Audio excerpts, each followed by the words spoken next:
बिस्मिल्लाहिर्रहमानिर्रहीम।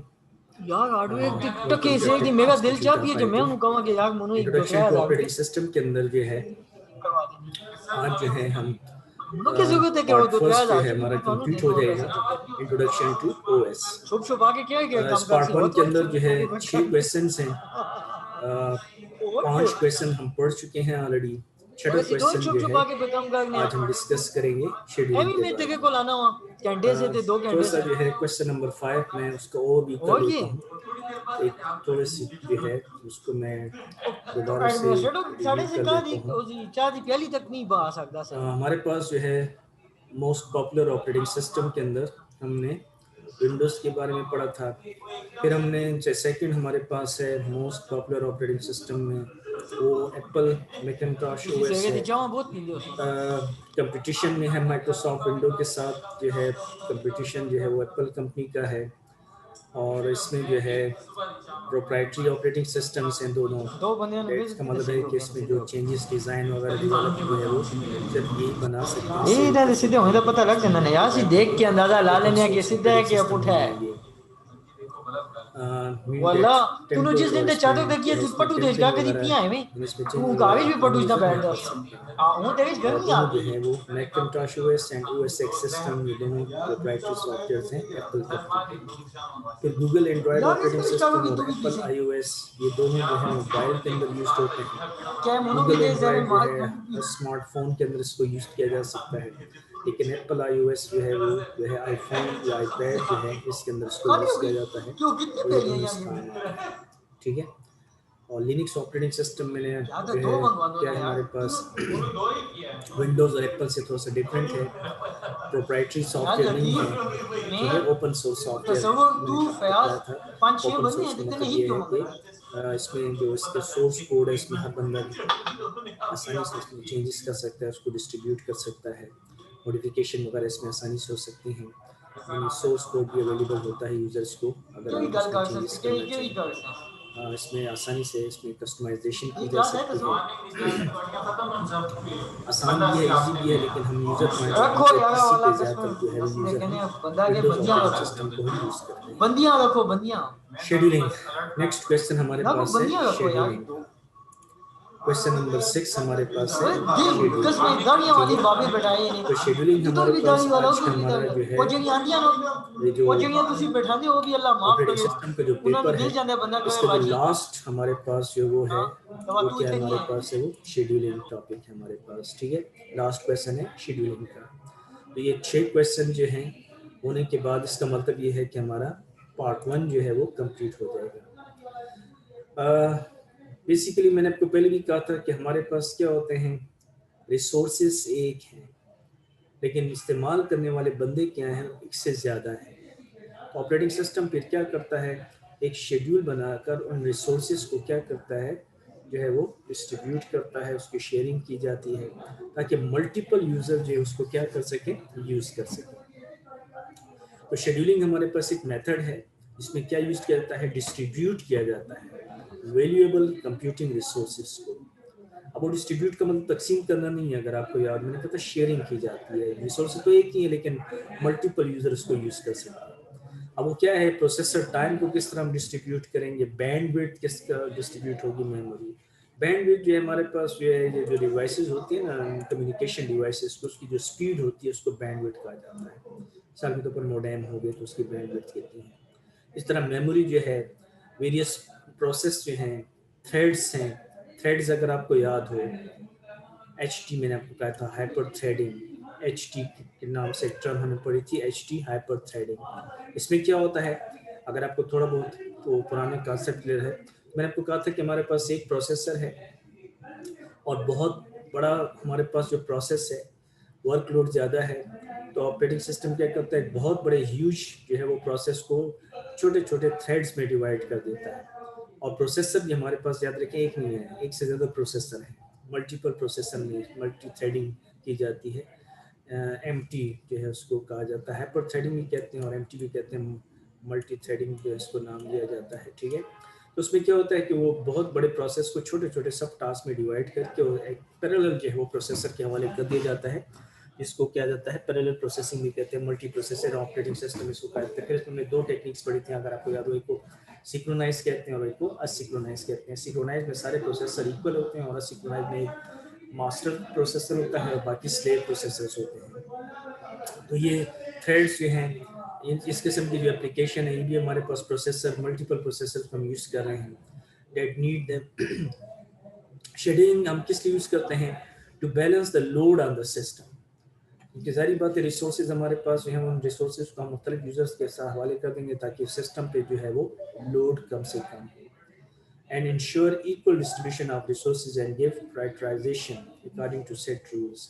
और जो रिसोर्सेज हैं वो उसकी डिस्ट्रीब्यूशन की जाती है, तमाम यूजर्स में इक्वल भी हो सकते हैं। और आगे हम टेक्निक पढ़ेंगे, एक प्रॉपर तरीके इसमें उसके रूल्स कुछ रूल्स बनाए जाते हैं, सेट ऑफ रूल्स होते हैं, रूल्स के मुताबिक कुछ इसके मेथड्स हैं, मैं बताता हूँ क्या है।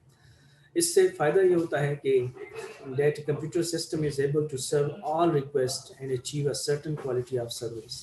अब जितने भी यूजर्स की तरफ से रिक्वेस्ट आई हैं तो जाहिर बात है तमाम रिक्वेस्ट को उन्हें इसने हैंडल करना है और उसको तमाम को जो है एक प्रॉपर तरीके से जो है तमाम रिसोर्सेज जो अवेलेबल रिसोर्सेज हैं वो यूज़ करने हैं। अवेलेबल रिसोर्सेज जो हैं यूज़र्स को हैंड ओवर करने ताकि उसको यूज़ कर सकें।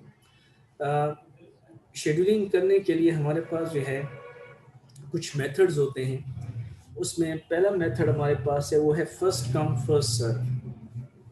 ठीक है, first come first serve most straight forward approach है, जिसमें जो भी सबसे पहले लॉगिन हुआ, जिसकी रिक्वेस्ट सबसे पहले आए, उसको सबसे पहले जो है वो क्या किया जाएगा, हैंडल किया जाएगा, सर्व किया जाएगा। वो रिसोर्सेज अवेलेबल किए जाएंगे जो सबसे पहले जो है वो क्यू के अंदर पहले था। ठीक है, 5 इसको कहा जाता है फर्स्ट इन फर्स्ट आउट। तो इसमें जो है जिस तरह नाम से जाहिर है स्ट्रेट फॉरवर्ड अप्रोच है कि जिसमें रेफर किसको किया जाता है, किस को प्रायोरिटी दी जाती है, जो फर्स्ट इन हुआ था वही फर्स्ट आउट होगा। ठीक है, उसी को फर्स्ट जो है जो आया है उसी को पहले सर्व किया जाता है।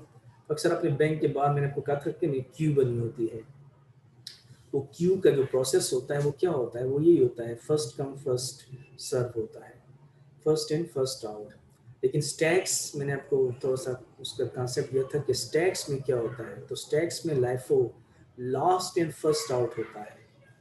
तो मैंने बुक्स की आपको एग्जांपल दी थी कि अगर हमारे पास 5 बुक्स हैं तो इन बुक्स का हमने स्टैक बना लिया तो जो बुक सबसे आखिर में हमने रखी वो सबसे पहले हम हटाएंगे। लेकिन क्यू के अंदर जो क्यू बनती है तो उसमें क्या होता है, वो फर्स्ट कम फर्स्ट सर्व जो है या फर्स्ट इन फर्स्ट आउट जो है, इस टेक्निक को, इस मेथड को यूज़ किया जाता है, इस अप्रोच को यूज़ किया जाता है। तो मिसाल के तौर पर आपके पास 5 यूज़र्स हैं, एक नेटवर्क के अंदर काम कर रहे हैं और रिसोर्सेज को यूज़ करना चाहते हैं, तो जो फर्स्ट सेंड हुआ है उसी को जो है वो पहले सर्व किया जाएगा। सेकंड है राउंड रॉबिन। ठीक है, ये अगर आपको याद हो हमने पढ़ा था टाइम शेयरिंग के बारे में कि प्रोसेसर हमारे पास एक है, ऑपरेटिंग सिस्टम जो है वो प्रोसेसर का जो टाइम है उसको क्या कर देता है, उसको डिवाइड कर देता है और हर यूज़र को क्या देता है, ख़ास टाइम स्लाइस दी जाती है, टाइम स्लाइसिंग उसको कहा जाता है। ठीक है, certain amount of time to use resources. ठीक है, first come first serve basis पे ही काम होता है ये भी, लेकिन जो पहले बंदा आएगा उसी को पहले रिसोर्सेज दिए जाएंगे, लेकिन उनका खास टाइम होता है, उस टाइम के अंदर उनका काम अगर प्रोसेस हो गया, अगर आपको याद हो मैंने कहा था तो ठीक है, वरना उस क्यू के अंदर लास्ट पे चले जाएगा नेक्स्ट टर्न के लिए। Shortest remaining time first, shortest remaining time SRTF इसको कहा जाता है, shortest remaining time first, the task which need the least amount of time to finish is given priority. मिसाल के तौर पर देखें 5 यूजर्स हैं, फॉर एग्जांपल यूजर ए है, ठीक है, यूजर बी है, ठीक है, सी डी और ई, ये 5 यूजर हमारे पास हैं। ठीक है, यूजर 1 है, 2 है, 3 4 5। जो क्यू बनी हुई है वो ये है कि ये क्यू है, सबसे पहले यूज़र 1 लॉगिन हुआ है। अब जो प्रोसेसर है ऑपरेटिंग सिस्टम ने इन सब का प्रोसेसिंग टाइम भी पहले से क्या कर दिया, कैलकुलेट कर दिया कि यूज़र 1 जो है इसको पूरे डेटा को प्रोसेस करने में फॉर एग्जांपल 5 सेकंड लगेंगे, या चलिए 15 सेकंड कर लेते हैं, 15 सेकंड लगेंगे। इसके टाइम प्रोसेस होने में 10 सेकंड लगे, इसमें फॉर एग्जांपल 8 सेकंड लगते हैं, इसके 7 सेकंड्स हैं और इसके 3 सेकंड में इसका काम प्रोसेस हो जाएगा। तो शॉर्टेस्ट रिमेनिंग टाइम फर्स्ट में क्या होता है, the task which needs the least amount of time is finish to gain priority. हालांकि सबसे आखिर में लॉगिन हुआ है, लेकिन जब इसका टाइम कैलकुलेट किया गया कि इसका टाइम जो इसका जो प्रोसेसिंग होनी है वो 3 सेकंड के अंदर हो जाएगा, तो इसको पहले प्रायोरिटी दी जाएगी कि पहले इसका काम ऑपरेटिंग सिस्टम जो है प्रोसेसर के हवाले करेगा कि पहले इसका काम तो निपटाओ कि ये यहाँ से फारिग हो जाए। ठीक है, इसको कहते हैं, ये मुख्तलिफ टेक्निक्स है, याद रखिए शेड्यूलिंग की। शेड्यूलिंग किससे कहते हैं कि हमारे पास जो रिसोर्सेज हैं, रिसोर्सेज को मुख्तलिफ यूजर्स को किस तरह हम देंगे, ऑपरेटिंग सिस्टम इसको करता है। पहला इसका तरीका क्या है कि फर्स्ट कम फर्स्ट सर्व, 5-4 कहा जाता है, फर्स्ट इन फर्स्ट आउट। ठीक है, फर्स्ट इन फर्स्ट आउट। तो ये 5-4 जो है, तो ये हमारे पास क्या है, इसमें एक तरीका होता है कि जो फर्स्ट इन हुआ है, जो सबसे पहले लॉग इन हुआ है, फर्स्ट इन हुआ है, वही सबसे पहले क्या होगा, आउट होगा। वो मैंने आपको क्यू की एग्जांपल बता दी कि जो क्यू बनी हुई है, तो उस क्यू कतार के अंदर जो सबसे पहले लाइन में खड़ा हुआ है, जारी बात है वही सबसे पहले जो उसका काम प्रोसेस किया जाएगा। मोस्ट स्ट्रेट फॉरवर्ड अप्रोच है। ठीक है, सबको इक्वल टाइम मिलता है, जो पहले आए वो पहले, फिर नहीं सेंस हो। राउंड रॉबिन में होता है कि सबकी नंबर आता है, सबको नंबर मिलता है, सबको काम दिया जाता है, लेकिन क्या होता है कि वो एक टाइम स्लाइस है, उस टाइम स्लाइस के अंदर जो भी टाइम स्लाइस है, उस टाइम के अंदर उनका काम अगर प्रोसेस हो गया ठीक, वेल एंड गुड, और अगर नहीं तो फिर वो उस क्यू के अंदर नेक्स्ट टर्न का इंतजार करेंगे कि नेक्स्ट बारी पे उनका फिर टाइम प्रोसेस होगा। शॉर्टेस्ट रिमेनिंग टाइम फर्स्ट, मैंने आपको कहना कि इनके जो लीस्ट अमाउंट ऑफ टाइम जो फिनिश होने के लिए किसी टास्क को चाहिए होता है, तो उसको प्रायोरिटी दी जाती है, चाहे वो यूज़र या जो टास्क है वो उसकी जो क्यू है उस लिस्ट में वो सबसे आखिर में पूरा हो। फोर्थ हमारे पास जो मेथड है वो है प्रायोरिटी का।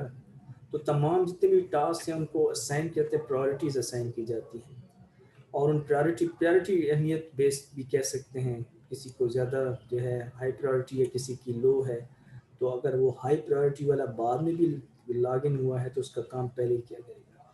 जिस तरह हमारे यहाँ पर अक्सर ऑफिस के अंदर देखते हैं कि एक क्यू बनी हुई है, कतार है बहुत बड़ी, लेकिन अंदर अंदर आपको कोई जाने वाला आपको नज़र आ गया तो आप डायरेक्ट जाके उससे अपना काम निकाल सकते हैं। ठीक है, तो यहाँ पर भी ये है कि अगर वो यूज़र बाद में लॉग इन हुआ है, लेकिन उसके जो प्रायोरिटी है वो फॉर एग्जांपल एडमिन है, या उस ऑफिस का जो है कोई जो है हाई रैंक का यूज़र है, तो जारी बात वो बाद में आया है, लेकिन उसका काम जो है वो क्या होगा, पहले किया जाता है, जिसको हम यहाँ पर VIP अप्रोच भी कहते हैं। इसमें ये होता है, स्टारवेशन होती है, लीस्ट इम्पॉर्टेंट टास्क है, they are always preempted by more important ones. अब चूंकि प्रायोरिटी उसकी ज़्यादा है तो उनका काम इतना ज़्यादा इम्पोर्टेंट नहीं था, लेकिन उस प्रायोरिटी इम्पोर्टेंस की वजह से, प्रायोरिटी का लेवल हाई होने की वजह से उसके काम को पहले किया जाएगा, और जो इम्पोर्टेंट काम है उसको स्टॉप करके जो इम्पोर्टेंट है उनके काम को रोक के जो लीस्ट इम्पोर्टेंट काम है उनको पहले किया जाता है। तो इसमें जो है जो फर्स्ट टू हैं ये ज़्यादा जो है इक्वली जो है वो नज़र आते हैं, यानी बेस्ट नज़र आते हैं कि फर्स्ट कम फर्स्ट सर्व तरीके से किया जाए, या इक्वली सारे एक नज़र से, यानी एक ही तरह जो है सबको सर्व किया जाए। वो राउंड रॉबिन है कि सबको एक ख़ास टाइम स्लाइस दे दिया गया, उसी टाइम स्लाइस के अंदर जो है सबको सबकी रिक्वेस्ट को टास्क को जो है वो प्रोसेस किया जाएगा।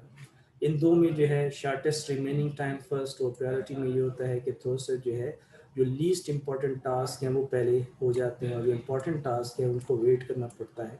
तो ये चार हमारे पास क्या है शेड्यूलिंग के क्या हैं तरीके हैं, मेथड्स हैं। पेपर में अक्सर ये क्वेश्चन आता होता है, याद रखिए। ओके, अब जिस तरह मैंने कल भी आपको बताया था कि जो 6 क्वेश्चंस हैं, ये 6 क्वेश्चंस का मतलब है हमारा पार्ट फर्स्ट कंप्लीट हो गया ऑपरेटिंग सिस्टम का। ऑपरेटिंग सिस्टम के पार्ट के अंदर मैंने आपको फर्स्ट स्लाइड में बताया था कि कितने पार्ट्स होते हैं, 4 इसके अंदर चीज़ें याद रखें। पहला क्वेश्चन जो है वो क्या है, वो पहला पार्ट जो है इंट्रोडक्शन टू ऑपरेटिंग सिस्टम है। सेकंड जो है हमारे पास जो है वो विंडोज 7 है। थर्ड जो है वो विंडोज 2008 सर्वर है, और फोर्थ लिनक्स ऑपरेटिंग सिस्टम के इसके अंदर जो चीज़ें जो है वो दी गई हैं। तो मैं आपको आज 4 क्वेश्चंस पेपर जो है वो फिर से उसका ओवर भी बताए तो कि अभी तक हमने जो कुछ पढ़ा, पार्ट 1 हमारा आज कंप्लीट हो गया। तो इस पार्ट 1 6 क्वेश्चन हमने पढ़े। इन 6 क्वेश्चंस के अंदर देखिए पेपर में कौन कौन से क्वेश्चंस आते हैं और किस तरह क्वेश्चंस आते हैं। तो पहला हमारे पास जो है ये पेपर है क्या हमारे पास, इस पेपर के अंदर अगर आप देखें तो सबसे पहला जो है, आप एक चीज़ को मैंने पहले भी आपको कहा था कि ऑपरेटिंग सिस्टम का जो पेपर होता है थ्योरी का वो 50 मार्क्स का होता है। हालांकि कितना लेंथी कोर्स है और पेपर के जो मार्क्स हैं वो 50 मार्क्स हैं और प्रैक्टिकल इसका वाइवा जो है वो 100 मार्क्स का है। पेपर का थोड़ा सा फॉर्मेट देख लें, दो पार्ट्स हैं पेपर के अंदर, पार्ट 1 एंड पार्ट 2। पार्ट 1 जो है वो हमारे पास जो है वो क्या है, वो जिस तरह मैंने आपको कहा था कि पार्ट 1 हमारे पास जो है वो दो चीज़ों से होता है, इंट्रोडक्शन टू ऑपरेटिंग सिस्टम और विंडोज़ 7, और पार्ट 2 जो है वो विंडोज़ 2008 सर्वर और लिनक्स ऑपरेटिंग सिस्टम जैसे होता है। ठीक है, अब ये जो पेपर है इसमें वही देखें, टाइम हर पेपर के लिए 3 आवर्स होते हैं, चाहे वो 50 मार्क्स का पेपर हो या 100 मार्क्स का पेपर हो, टाइम आपको 3 आवर्स ही मिलेंगे। एनी 5 क्वेश्चंस आपने अटेम्प्ट करने हैं, 2 क्वेश्चंस पार्ट 1 से करने हैं और 2 पार्ट 2 से करने हैं। यानी एक क्वेश्चन आपके पास चॉइस है कि आप पार्ट 1 से भी कर सकते हैं और पार्ट 2 से भी, यानी एक पार्ट से आप कोई से भी 3 क्वेश्चन अटेम्प्ट कर सकते हैं। टोटल क्वेश्चन आपके पेपर में 8 होते हैं and you have to attempt any 5। तो 2 पार्ट्स हैं, तो पहले पार्ट में भी 4 क्वेश्चन हैं और सेकंड पार्ट में भी 4 क्वेश्चन हैं। ओके, अब देखिए हमने अभी तक 6 क्वेश्चन पढ़े हैं, वो क्वेश्चन अपने जहन में याद रखें। मैं फिर उस स्लाइड को बता देता हूँ कि हमने कौन कौन से क्वेश्चन पढ़े हैं। ये क्वेश्चन हैं ताकि थोड़ा सा आपको कॉन्सेप्ट क्लियर हो जाए। ये 6 क्वेश्चन हैं। What is an operating system, function of an operating system, types of operating system, parts of an operating system, difference between server and client operating system, popular operating system और scheduling. ये 6 question हैं। अब आप आते हैं paper की तरफ। इन 6 question को हमने जब डिस्कस कर लिया, अब पेपर को देखें तो पेपर में देखें पहला जो पेपर में आपके साथ डिस्कस कर रहा हूँ उसमें पहला क्वेश्चन क्या है। पहला क्वेश्चन देखें, define operating system, briefly explain popular operating system. तो डिफाइन ऑपरेटिंग सिस्टम कहाँ पर है, ये हमने क्वेश्चन नंबर 1 के अंदर पढ़ा था। Define operating system, define operating system, what is an operating system या डिफाइन ऑपरेटिंग सिस्टम एक ही चीज़ है। और briefly explain popular operating system, ये कहाँ पर है, ये क्वेश्चन नंबर 5 है। पॉपुलर ऑपरेटिंग सिस्टम कौन कौन से हैं इनको आप एक्सप्लेन करें। तो देखिए एक पार्ट यहाँ से लिया गया what is an operating system और एक यहाँ से मोस्ट पॉपुलर ऑपरेटिंग सिस्टम के बारे में। ठीक है, तो ये क्वेश्चन हमारा कंप्लीट है, हम बहुत आसानी से इसको अटेम्प्ट कर सकते हैं, यूज कर सकते हैं। सेकंड क्वेश्चन क्या है, briefly explain any two of the following, resource management, memory management, file management. अब ये तीनों क्या हैं, ये तीनों क्या हैं, ये तीनों ऑपरेटिंग सिस्टम के फंक्शंस हैं। हमने 10 फंक्शंस पढ़े हैं याद रखें, और उन्होंने एक पेपर में सिर्फ 3 दिए हैं, और 3 में से 2 को कहते हैं एक्सप्लेन करें, क्योंकि 10 नंबर का क्वेश्चन होता है। एक क्वेश्चन के जो मार्क्स जो है वो 10 मार्क्स का एक क्वेश्चन है। तो 2 हैं, आपने सिर्फ रिसोर्स मैनेजमेंट और मेमोरी मैनेजमेंट के बारे में आपने एक्सप्लेन करना है, और हमने 10 इसके फंक्शन डिस्कस किए। तो 2 क्वेश्चन हो गए, ये क्वेश्चन भी हमारा हो गया, ये क्वेश्चन भी हमारा कंप्लीट हो गया। क्वेश्चन नंबर 3 जो आज हमने डिस्कस किया, व्हाट इज शेड्यूलिंग एक्सप्लेन। ये भी 10 नंबर का क्वेश्चन है, इसमें शेड्यूलिंग भी, उसके जो टाइप्स हैं वो चारों टाइप्स को भी आपने एक्सप्लेन किया। जो 2 स्लाइड्स पे आज का टॉपिक था वो दोनों इसके अंदर यूज कर। क्वेश्चन नंबर 4 अभी हमने नहीं पढ़ा, उसको हम नहीं छेड़ते, ना पार्ट 2 की तरफ जाते हैं क्योंकि वो भी हमने टच नहीं किया। तो इस पेपर के अंदर अगर आप देखें तो अभी 6 में से आप 3 क्वेश्चन कर सकते हैं। इसका मतलब क्या हुआ कि आपका पार्ट 1 कंप्लीट हो गया, क्योंकि एक पार्ट में से आप 3 क्वेश्चन अटेम्प्ट कर सकते हैं, और बहुत आसान है, इजी है। इन 6 क्वेश्चन में से देखिए अभी हमने सिर्फ 6 क्वेश्चन पढ़े हैं, पार्ट 1 हमने ख़त्म किया, और 6 में से 3 क्वेश्चन आप आसानी से अटेम्प्ट कर सकते हैं। मेरी बात समझिए। तो अक्सर जो स्टूडेंट्स को मैं कहता हूँ कि पेपर बहुत आसान होते हैं, DIT के थोड़ी सी स्टडी करनी पड़ती है, जो हम स्टूडेंट उससे घबराते हैं, स्टडी नहीं करते। सेकंड पेपर देखें, सेकंड पेपर जो है ये ऊपर उसका ईयर भी दिया हुआ है, फर्स्ट सेमेस्टर जो है किस सन का पेपर है। पहला क्वेश्चन वही है, what is operating system, discuss its role in operating system. Operating system जो है उसके रोल और ऑपरेटिंग सिस्टम क्या है। और दूसरा क्वेश्चन हमने पढ़ा हुआ है, सिंगल और multi user operating system, desktop और desktop versus server based operating system, इन दोनों में क्या फ़र्क है। सिंगल और मल्टी यूजर ऑपरेटिंग सिस्टम में क्या डिफरेंस है, और डेस्कटॉप और मल्टी यूजर में क्या स्टेप। तो ये 2 क्वेश्चन कर सकते हैं। थर्ड अभी नहीं पढ़ा, फोर्थ की तरफ भी हम नहीं जा सकते क्योंकि हमने विंडोज 7 नहीं स्टार्ट की। ये 2 क्वेश्चन भी आप इसमें कर सकते हैं। मेरी बात समझिए नहीं, ठीक है। नेक्स्ट पेपर को देखते हैं। नेक्स्ट पेपर में आप जो है कितने क्वेश्चन कर सकते थे। इस पेपर में नीचे देखें पार्ट 2 में भी बाज़ औक़ात कोई ऐसा क्वेश्चन आ जाता है जो वो हमने पार्ट 1 से उठा लेते हैं, नहीं है, ठीक है, नहीं है पार्ट 1 में, ओके। ये नेक्स्ट जो पेपर है इसमें question number 1, explain the following server operating system और कर्नल। सर्वर ऑपरेटिंग सिस्टम किसे कहते हैं और कर्नल किसे कहते हैं, इसको एक्सप्लेन करें। दोनों हमने पढ़े हुए हैं। तो एक मैंने आपको कहा था ना कि 6 में से एक क्वेश्चन आप कर सकते हैं, और पहले पेपर जो था उसमें तो तीनों कर सकते हैं, लेकिन इस पेपर में सिर्फ एक क्वेश्चन आप, अभी तक हमने जो 6 क्वेश्चन पढ़े हैं उनमें से एक क्वेश्चन हम अटेम्प्ट कर सकते हैं। बाकी जो है वो क्वेश्चन आगे आएंगे इंशाल्लाह, वहाँ पर फिर आपको बता दूँगा। ठीक हो गया। एक और पेपर देखें वो क्या है, ये पेपर कब का है, 2016 का है। What is our operating system, what are the functions of operating system. इसमें भी एक क्वेश्चन कर सकते हैं। अभी तक हमने जो पढ़ा है उसमें सिर्फ एक क्वेश्चन हम पढ़ कर सकते हैं। ऑपरेटिंग सिस्टम किसे कहते हैं और ऑपरेटिंग सिस्टम जो है वो क्या है, उसके फंक्शंस कौन कौन से हैं। What are the main steps for, ये अभी हमने नहीं पढ़ा, ये अभी चीज़ें आगे इंशाल्लाह आएंगी तो उसमें हम डिस्कस करेंगे कि ये क्या है। तो बताने का मकसद ये था कि जो 4 पेपर मैंने आपके साथ डिस्कस किए, इन 4 पेपर में एक पेपर तो ऐसा था जिसमें हम 3 क्वेश्चन कर सकते हैं, जो सबसे इजीएस्ट क्वेश्चन, और बाकी जो 3 पेपर में एक एक क्वेश्चन अभी तक हम कर सकते हैं। यानी मैंने आपको पहले कहा था कि इन 6 में से एक क्वेश्चन तो ज़रूर आता है, 2 भी आ सकते हैं और एक पेपर में तो 3 भी आए हुए हैं। तो एक पेपर का आप जो है मेंटली प्रिपेयर है कि एक क्वेश्चन आपने इसमें से ज़रूर करना है, 6 में से एक क्वेश्चन ज़रूर आएगा। बाकी चूंकि अभी इसके 3 पार्ट्स और भी रहते हैं सब्जेक्ट के, तो 3 पार्ट जब कंप्लीट कर लेंगे तो फिर आप 100% यानी फुल 5 आउट ऑफ 5 क्वेश्चन आसानी से अटेम्प्ट कर सकते हैं। आप वही ना करें, ये मैं सिर्फ आपको समझाने के लिए, दिखाने के लिए किया। आपने तो अभी तक हमने सिर्फ एक क्वेश्चन पढ़ा है, नहीं, अभी तो हम सिर्फ पार्ट 1 कंप्लीट किया है। तो पार्ट 1 में 6 क्वेश्चन हमने पढ़े हैं, उन 6 में से भी जो है एक पेपर के अंदर 3 क्वेश्चन और बाकी 3 पेपर में एक एक क्वेश्चन हम आसानी से अटेम्प्ट कर सकते हैं।